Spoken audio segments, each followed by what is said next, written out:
नमस्कार। ए कविताटी आधुनिक रेवती सोमेश्वर हे आधुनिक रेवती क्यों न्याय तुम्हें पाइल एठारे निजकु दहन करी सभी तो एठी मुखा पिंधा लोक नुहंती केहिला तहरी न्याय मागी मागी थकी गलु हेले केही न पारिले देई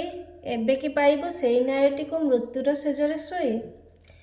तिल तिल हुई जलिबा अपेक्षा दिने जलिबा लागिला भल हेले पाइलु कि किछि ही क्रूर समाजर कण एते सस्ता थिला तोर जीवनर मूल्य। हे फकीर देख हे जलुछि रेवती निज सतीत्वर रक्षा पाई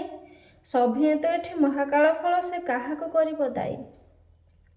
राजनीति आगे कलमर अस्त्र पड़िला कि आज तुच्छ न्याय मागी मागी रेबी पाउंस साजिला एही कथा गण मिछ केबे से जले यौतुक निआरे पुणी केबे जले सतीत्व दाबी काहीं पड़ुनी ता जवनिका काहीं करुछ मिछरे ता पूजा कही नारी जे आमर माता सेई माता कथा पड़ेने कि मने जेबे देख अन्य नारी देह काहीं साजुछ राक्षस जे तुमे दिसेनि कि तार कह सेदिनर रे भी आजिर रेवती अंतर किछि तो नाही केही सुनिलेनि सेमानंक दाबी गले जुईर सेजरे सुई न्याय बदलर मिले ताकु दोष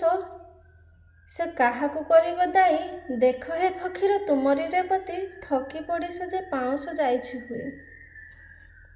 धन्यवाद।